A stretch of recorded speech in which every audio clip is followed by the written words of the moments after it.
could never marry a dumb bitch. I'm gonna be honest with y'all. Look, here's the thing. You talk to a lot of these women out here, and a lot of people who are married to these women out here. So it's not directly, it's not directed at any particular woman or just women in general. Rather groups of women, which are dumb women, women that just aren't intelligent. I could not marry them. So I feel as if you talk to a lot of people's wives or their girlfriends or whatnot, and they're attractive, right? But they're stupid.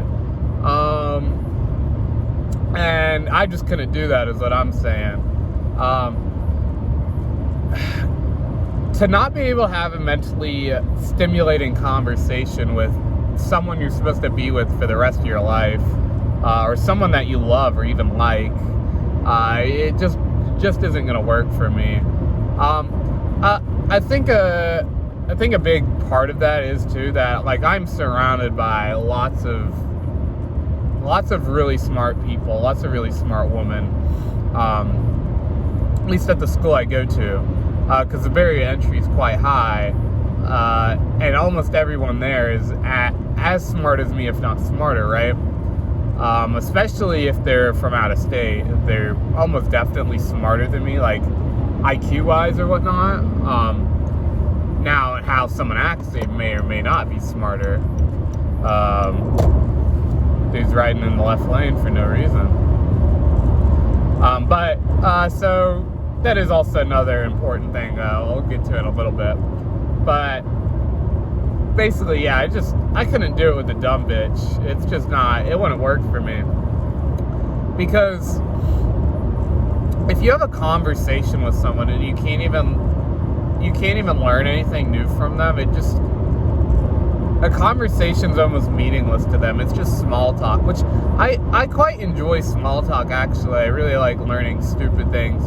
I guess not learning, talking about stupid things. Or I guess you are technically learning, you're just not learning anything meaningful, right? Meaningful about yourself, meaningful about, the world. You're just learning something about someone else, which I enjoy doing. However, it's just not mentally stimulating. You can only small talk with someone for so long. Like, when are you gonna have the big talks about life, the universe, and happiness, right? Stuff like that. Like, I'm not asking for a girl to, be able to talk about quantum mechanics with me. Like, I couldn't even do that properly, right? I'm not even expecting them to. What's going on with that dude's car? I'm not even expecting them to, talk about chirality and chemistry or anything like that, which is a little bit of a simpler topic than quantum mechanics and quantum physics. But I just want to have a meaningful, deep conversation with people I love, and people I care about. Not that you can't care about anybody that isn't very intelligent and you won't have very smart, engaging, deep conversations with, but I just couldn't do it with a wife. And another thing is your kids. Like, are you really gonna let your kids be dumb? Your kids can't do simple math. Your kids can't, draw easy parallels between, 2 points of topics and ideas and connect the two. Most people can't, though. A lot of women can't. A lot of men can't. And I couldn't. The topic's about women because I wouldn't ever marry a guy because I'm not gay. Gay marriage shouldn't be a thing. It's true. But yeah. So I'm not trying to just bash on a woman. It's just they happen to be the topic of, if I was a girl, I'd be talking about men right now. Looks aren't everything is what I'm trying to say. I think a lot of people don't realize that. A lot of older people, mostly, I would say. I'd rather marry, if I had to, because if you know me, I wouldn't marry anything under an 8, right? well, I guess personality would play into it, which would bring him up to the 8. But I would rather marry like a 7 with who's intelligent than a 9 that is just dumb as rocks. Because the 9 is so much hotter than the 7. Like, because the gap between those two are massive. It's like when you're like in the top ranks of something, you're like, the difference between the top 5 and the top like 15 or top 20 is huge. Like the 20th best person in the world at something is way worse than the 5th best person in the world. That's kind of just how it unfortunately works. I don't know if you can hear the background music. I hope you can't. I can't even understand what it's saying right now, to be honest. I'm not focused in on it. But yeah. Yeah, just not being able to have mentally stimulating conversations, like someone dumb as rocks. It just hurts your soul, and I just couldn't do it. Yeah, I don't know, man. Like, I can't just do a person who is just a face, just a pretty face and a nice body. It doesn't work for me. And that might be shocking to a lot of people that know me, actually, or have interactions with me in private, because my conversations towards people, I'd be like, well, I don't really want my wife to, like, I want her to be like a neurosurgeon or something, so I don't have to see her too much. And those are jokes, obviously, because I haven't found the one yet, and if you find the one, she should be like your favorite person, right? And she should want to hang out all the time. But the idea of me saying the neurosurgeon thing, and I always say, like, English, I don't want her English to be her first language, so she doesn't talk to me too much. That's another joke, obviously. But the idea behind that is that, once again, another left-lane camper for no reason. It's unnecessary and it's dangerous for no reason. And he's getting less gas mileage. But, yeah. So the idea behind that is just that, like, I kind of want to be left alone. Like, I want to see my wife. Obviously, you want to see your wife. But you don't want to see her too much to where you almost get, not that you would get bored of her, but that you're just, like, desensitized to her. That you're like, she's not that attractive anymore. She's not, because that's almost natural, or humans. It's like when you play a video game. I'm not comparing my wife to a video game, or my future wife to a video game. But with this analogy, I guess we can. My favorite game ever, like, if I keep playing it every day, every single day, and a lot, you're going to get a little bit bored of it and need a little bit of break from it. So I think it's natural to just want a little bit of break from a relationship, but not necessarily, like, taking it off, like, hey, I'm not going to date you right now, but rather that you just don't see them, too extended periods of time. Like, you see them every day, but you're not on the game for 12 hours straight, right? You see your wife for maybe a couple hours a day, you have dinner with them, etc. And then occasionally you don't see them for a day, because what do they say, like, love or distance, something about distance and love distance makes the heart grow fond, or something like that. I don't know, I swear I've heard that before, or something similar along the lines to that I'm not remembering the idiom to it. But yeah, so I couldn't do it. Because even if what I've noticed, really honestly, is really attractive women are actually usually semi-intelligent. To me, because I'm attracted to intelligent women.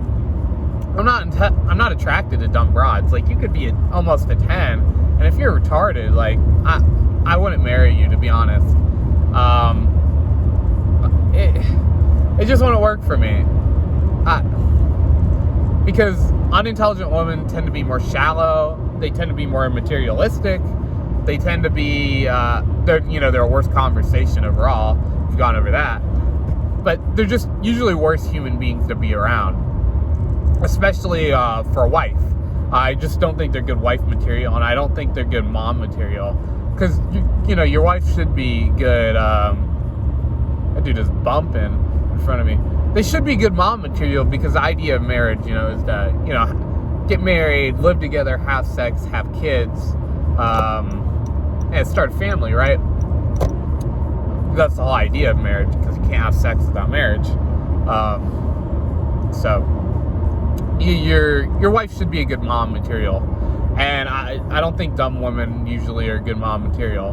Now, your wife doesn't have to be perfect in her intelligence, right? But like I said, she should at least have proper, like common sense intelligence, like street knowledge intelligence, and a little bit of like book knowledge. Like I want to be able to talk to my wife about something and her be able to understand what I'm talking about. She could get a little bit lost on it, but if I explain it to her like I'm explaining to, a foreign audience that wouldn't understand what I'm talking about, like if I'm talking about SQL and Python, I could, describe it to her. Or if I'm talking about biochemistry, if I tell her what a phenotype is, which is just an expressed like gene trait, such as hair color or eye color, like I have hazel eyes, I have dark hair. You can see it with your eyes. That's a phenotype, right? They should be able to understand what I'm talking about. A lot of people can't even make that. I know the word is complicated, I guess, especially if you don't know, the terminology, such as like somatic cells. Like those are just, non-cancer cells, right? And just for me to be able to use the terminology, explain the terminology to her, just be able to remember it and be able to understand what I'm talking. For me to not have to explain the same thing multiple times over is the real key. I do not mind explaining things to people. I enjoy teaching people new things. However, it's teaching them the same thing over and over and over again that I really hate doing. Because at some point, it's like, are you even trying to learn? Now, some concepts are just difficult to grasp, and they need to be taught over and over again. But simple concepts, and it's probably not even the person's fault when you have to teach them that many times. You know what the true issue probably is? They're probably just not intelligent enough. And, you can't get mad at them, but you can say, hey, I don't want my wife to be dumb. It's that simple. Let me know what you guys think. Would you marry a dumb girl if she was really hot? Like, I'm talking like Ana de Armas hot, or like Che Wan hot. I might fold. I don't know. I really don't think I could do it. Right? Or would you, or do you agree with me? Like, could you not marry a dumb girl? Let me know your thoughts. So I guess we'll move to another topic, because I have a long drive on the way home here. Long drive. Not the worst drive in the world, but it's pretty long. What was the next topic? Oh, the used car analogy, right? Or test drive analogy for cars and women. Such a dumb, terrible, awful, just ignorant and stupid analogy that people use, and people think it's clever, and a very unchristian analogy, right?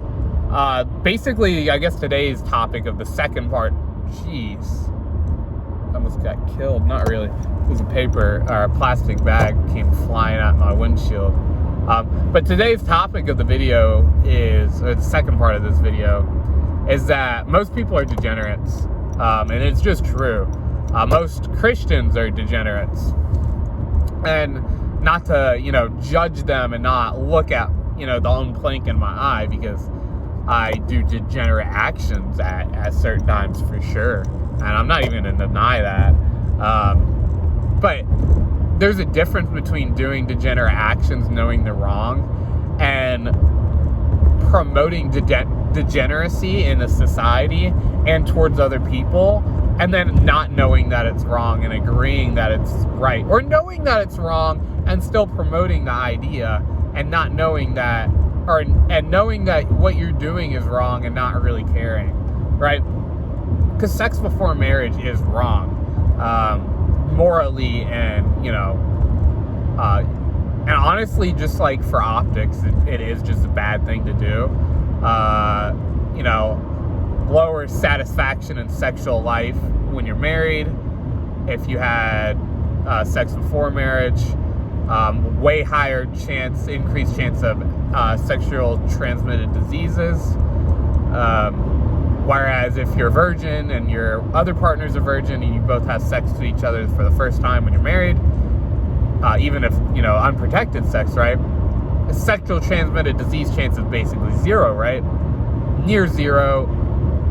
In practical terms, it is zero, right? Mathematically, it's insignificant, the chance of you getting a sexual transmitted disease if you don't have one already. And because, it'd be a super weird way to get one, right? It'd be a weird scenario.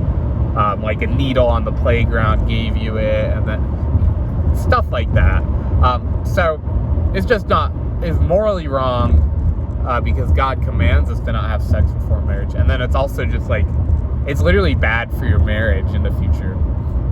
And for your health.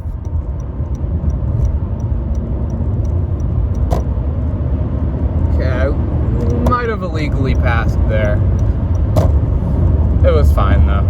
Now I could illegally, I started legally passing and then it went illegal and then it immediately went legal again for this, and I should have waited. I didn't realize it was turned. Anyways, so yeah.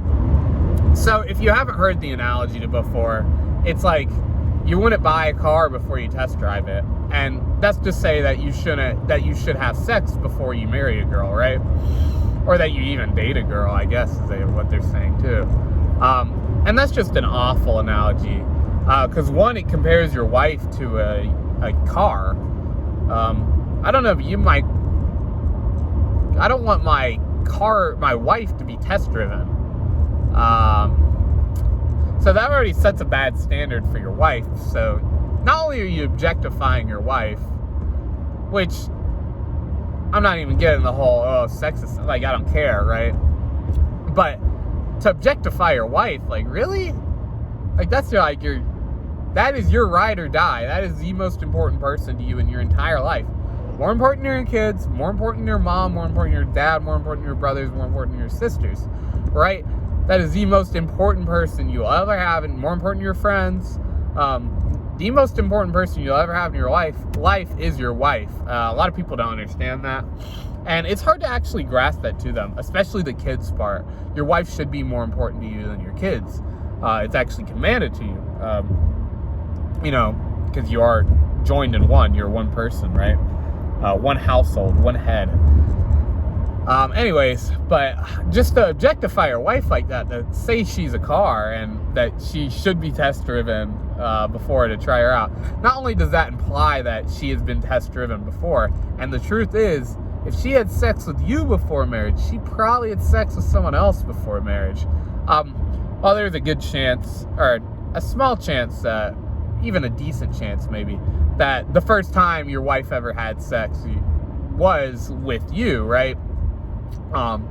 If she was willing to sleep with you before marriage, because reasons, right? But odds are, if she dated anyone, especially if she slept with you on the first night, odds are she had sex with a lot of other people. So this basically is stemming from a conversation we had with other people. Me and my brother were saying that, I was like, dude, if a woman will sleep with you on the first night, I wouldn't marry her. And then they literally would bring up their wives and they're like, well, guess I shouldn't marry them. Or their girlfriend, they're like, I guess I won't marry them.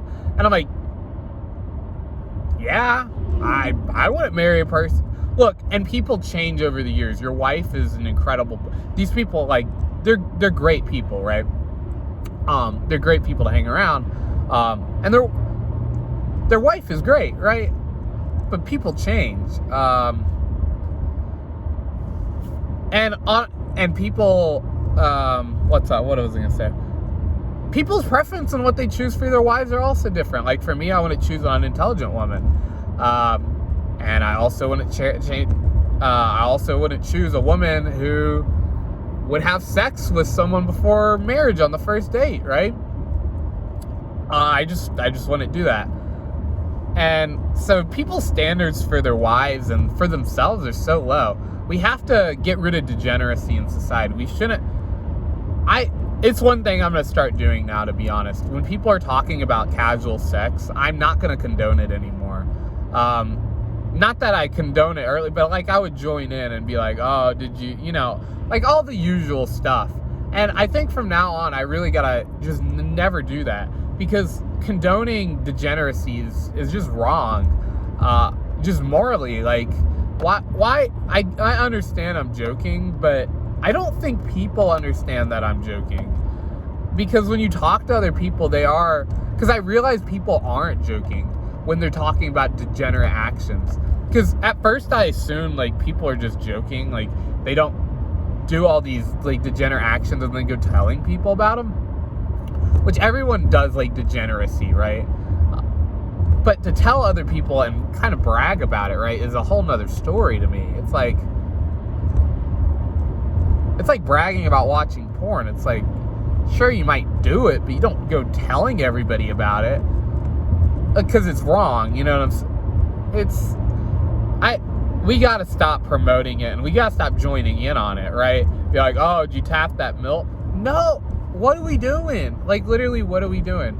This is, oh, damn it, I missed this song because the ads. We're born to be. We gotta stop promoting this behavior. And I think encouraging it like that by talking about it in that matter of fashion is just really bad. And we gotta stop, is what I'm saying. So yeah. And what else was I gonna say? I thought I had a really, like, decent point I was gonna have in a second here, but I can't quite remember where I was going. I'm a bit tired today. I've had about like 40 to an hour 40 minutes of sleep, somewhere in that range. Not long at all. I was supposed to wake up at 6. I ended up being able to push it to like 7-ish, more like 6:40, and then I like kept, so I'm a bit tired, and I'm starting to like burn out on my fumes. That's why this video is really good for me. It's keeping my mind active and focused. But yeah, degeneracy is just wrong. We have to stop promoting it. That's basically what I gotta say about that. But yeah. Oh, yes, I remember what I was gonna say now.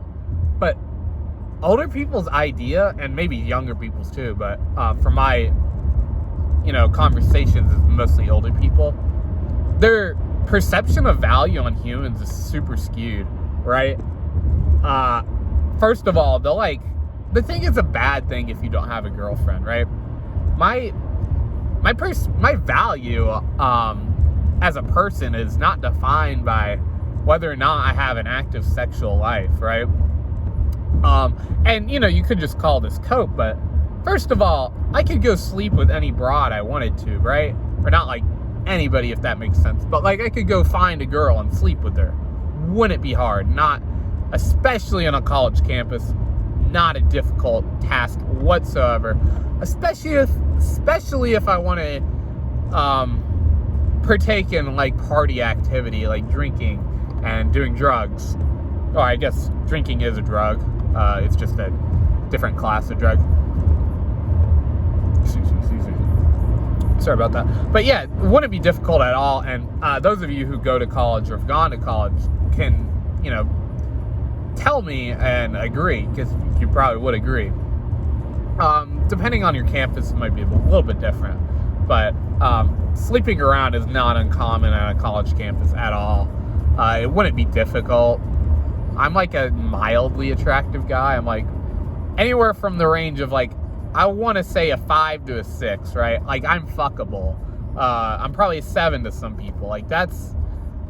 And there's, 15,000 undergrads on a college campus? Take, like, those of them that are, like, I think I'm a 7 and up, and those who would be willing to sleep with me. That's probably, like, a couple hundred women at least. Which is a lot of women. Just thinking about it, it's just awful. It's like, degeneracy, right? So sleeping with someone isn't hard, and that shouldn't be where my perceived value is. And why should I settle for a girl that's less? Well, I want to expect my wife to settle for me, or my girlfriend to settle for me, if I am lesser to her, right? If I'm not good enough for my wife, then I don't want her to be with me, and she shouldn't want to be with me. Same thing goes for me to my wife. If she's lesser to me, I shouldn't want her. I shouldn't marry her. And so it won't happen. I'm not going to settle for less, and nor should you. So please remember that. If you're just trying to get your pants wet, really, like, remember what a wife should be, and also don't do that because it's wrong. And this brings me to another point, a topic. Well, I guess I'll finish this tangent. Because they're talking about, like, hey, just go buy a girl a drink, have a conversation. I was like, I don't really want to date a girl that I have to buy her a drink to have a conversation with her, right? And they're like, oh, well, it's not working for you. Well, first of all, I don't even try. I don't put up shots. So how do you know it's not working? Of course it's not working. I'm not putting up any shots. And first of all, I put up 0 shot. Well, I have swung and missed. True stories. Y'all don't need to know about that. I don't talk about it. You don't need to know. It's not none of your business, to be quite frank. Because people, I hate talking about my love life, right? Won't ever happen it'll happen with friends. Won't ever happen with family. I will refuse. If I had a girlfriend, you wouldn't know, to be honest. It'd be a couple months in, probably, to be completely honest. Yeah, I had no interest in talking about love life with my family. Not just because of, like, how critical they are of me and, like, relationships and stuff like that. That's not an issue to me. I just feel uncomfortable talking about it, because the truth about family and the truth about people is the people you don't choose in your life, which are family are one of them. And I love my family, right? And I hope most people love their family. They really should. But truth about people you don't choose in your life, unlike friends, is that they almost look for you to be down in your life. Like, if you ever cry in front of your family, they won't forget it, right? They'll bring it up. If you ever did something embarrassing in front of your family, they won't bring it up. And it goes past teasing. It's like, to me, the emotional intelligence of people when they bring up someone crying is just really stupid to me. Not like, hey, are you all right or whatnot? I know you're crying. Talk about, like, oh, he cried, like, as if it's a bad thing to cry. You know what happens? Nobody cries in front of you anymore. And you hold it, and you don't have conversations that you might cry in with someone that you truly care about, because the truth is they treat you like shit because of that. And that's just not acceptable. Like, if I was to cry in front of my friend, I don't even think I'd care, right? I think it'd be natural. I haven't cried in a long time.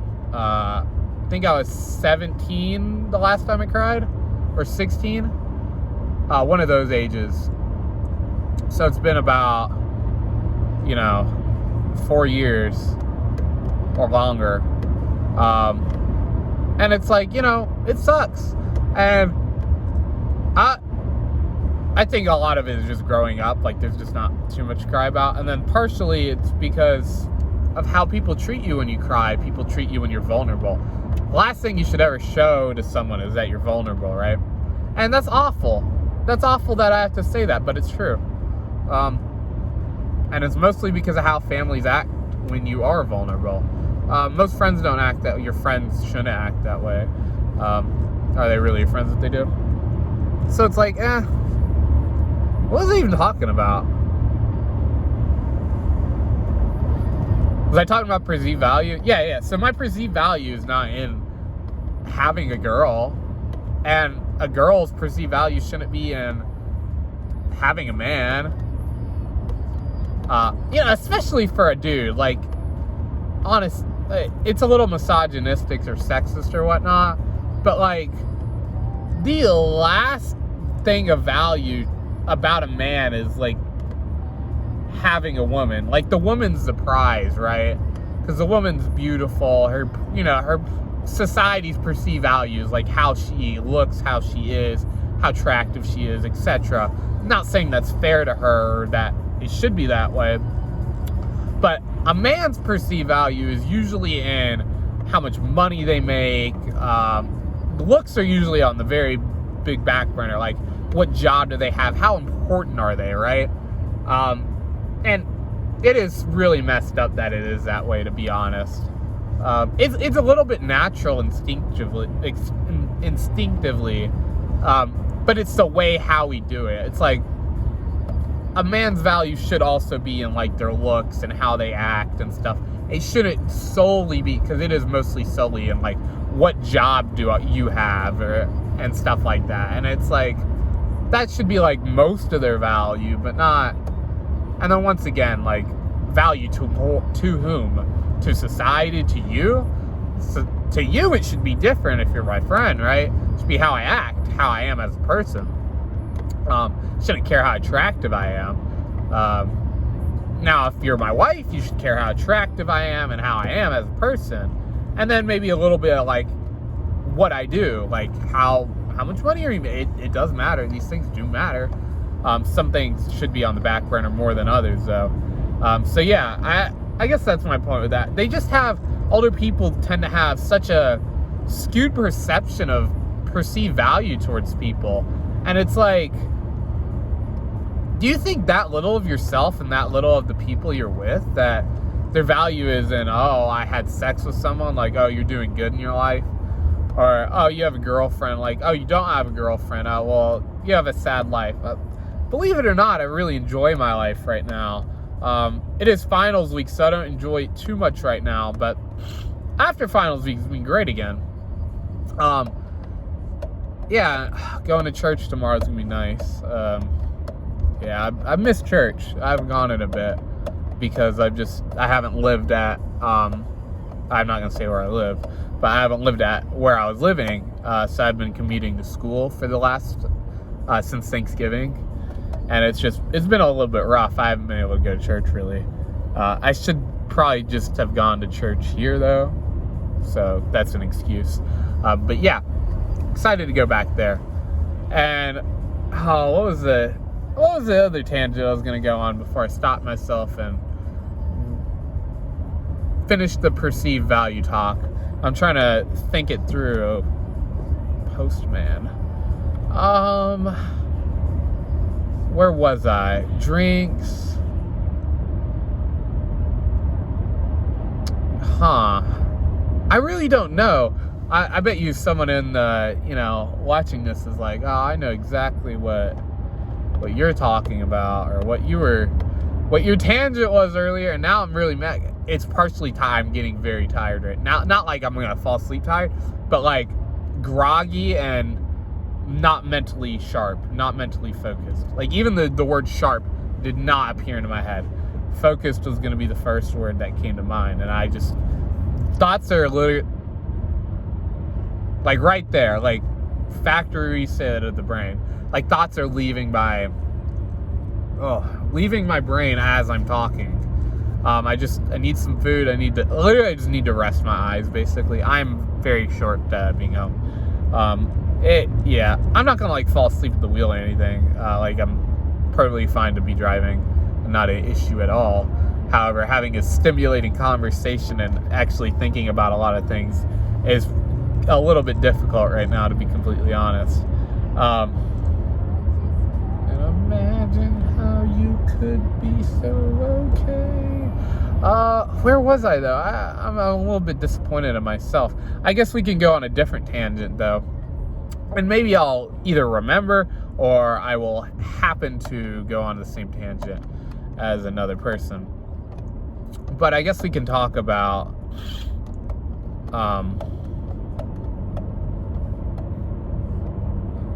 how like a lot of like Christians think that it's like no, this is gonna be a tangent. It was not gonna be the other tangent. The tangent is, I'm gonna make a whole video about this actually. People, it's we'll go to the Kanye quote in the actual video, but the Kanye quote is something like, I only listen to young people because young people are the only people who have any good ideas. And I 95% agree with that. What I would add is you can listen to old people, but they have to be in a position you want to be in and you're looking to be in. So many people at Thanksgiving gave me relationship advice and me marriage advice. And these people have been divorced, are divorced. So like, oh, you've had 2 marriages. Taking advice from you, huh? Interesting. Just saying, right? Just saying, right? Like, three divorces in between the 2 of you. One of you never you shouldn't get remarried. That's unbiblical. Right? What's it called? Shouldn't really get divorced in almost all scenarios too. That's a hot take, but it's true. Right? Like adultery is, I think, one of the few chances you can to, get divorced. It's one of the exceptions to the rule. Like the literally written. Abuse might be, I'm not 100% sure. I imagine it is. Like physical abuse. Like mental abuse is fake. Not really, but it kind of can. It can be a lot more subjective, right? If someone's literally beating you, it's not subjective. It's objectively they're beating the shit out of you, right? But yeah, it's just people giving you advice when they're in a situation that you don't want to be in, or that they literally have failed in their own advice they're giving towards, right? I wouldn't ask a person who, unless, I will give a caveat, unless they are giving you direct advice of what to avoid doing because of their mistake. They're like, hey, I probably wouldn't, even then you should be cautious taking this advice. Because how do you know that didn't work because of that if you don't know what works, right? But if you had a failed restaurant per se, right? And you're like, hey, don't do this, really killed my restaurant. Do not sleep with woman before marriage. It really killed my marriage. Don't watch porn. Really killed my marriage. Stuff like that. Great advice. You still got to be wary of taking it because obviously you think about that and you're like, that is good advice, right? But you have to be wary of whatever advice they're going to give. It might not be that in that situation. And think, hey, like, is this actually good advice? Because they don't really know what they're talking about because they haven't had a successful marriage, right? Or they failed at their marriages first, and they're giving you advice. The audacity to me, honestly. Like, would you take advice of how to run a restaurant from a guy who failed to run a restaurant? I wouldn't, unless the advice was how to not run a restaurant, right? Because they're an expert at doing that. They failed at it. Whereas I'm going to take the guy who's actually successful in running his marriage. I'm going to take the creator of the universe advices on having a successful marriage. I'm not going to take the guy who has multiple divorces or the guy who is divorced. I'm not taking your advice. I'm sorry. Or, hey, you are married, but your marriage is not what I want. I'm not taking your advice. Not even saying you have a bad marriage. Your marriage is not what I want for my personal life. Why would I have a conversation with you about my relationship? Why would I take your relationship advice? I don't want your relationship advice. It's not applicable to me. Like Kanye West said, young people only have good ideas. Old people will tell you the same crap like that. And I don't hate old people. A lot of old people have great wisdom, and you should take their advice because they learn from their experience and they are good at what they do. But I'm not taking an old person's experience of failure and doing exactly what the hell they did in their life. Why would I do that? It's mentally retarded. It's literally stupid. Why would I take someone's advice who failed and take the same advice that they failed at and apply it to my life? Just assume it's going to work? No. Okay, if you put shit in your brownies and you stir them up, they're going to be brown and they might bake, right? They're still going to taste like shit. It's not the oven. It's not me. It's not what I did. Maybe your recipe for your marriage is shit, right? Is that my friend in front of me? Nah. It's an old ad. Never mind. But yeah, why would I? Literally, it doesn't even make logical sense. And yet they want you to take their advice, and I'm not going to do it. I'm only going to take young people's advice because they have good ideas. You know, young people invent things. Young people make things, right? Old people don't make anything. They already made everything. They laid the groundwork for you. You should appreciate what they did for you because they laid the groundwork. But young people are the people with the great new ideas that you should be listening to. And you should listen to old people who have succeeded in what you want to do, have succeeded in their life, and take their applicable life advice. And the people that failed, you should take their lessons on failure and use them as an example to not take their path. You shouldn't say, hey, you failed 3 times and you never succeeded. Or, hey, maybe you failed 4 times, you finally succeeded. That's just luck at that point, dude. Like, literally, why would I take advice from the average person in marriage when the average person gets divorced? You're like 50% likely to, I think it's higher now. Almost over half of all marriages end in divorce. They are actually skewed because it's a lot of people, the same people getting divorced and getting remarried. Another thing, like, divorce shouldn't be common. That should be like divorce should be like 2%, dude. Maybe 5, 10 max. Yeah, Ronald Reagan killed us. But yeah, like, why would I take your advice? It doesn't make sense to me. I'm going to take the young people's advice who have some ideas. I'm going to take the old people's advice who actually succeeded in whatever I'm trying to pursue. Sorry, I'm not taking your shitty advice. And people love to give shitty advice, dude. Like, people will tell you, like, college advice, right? And they'll, like, not have a job after college or something like that. Or they'll have a shitty job, shitty life. And they're like, oh, you gotta go to college. It's a great time. So I'm like, and I go to college, by the way. Like, I'm not here to just shit on, like, I'm happy to shit on college. I do it a lot.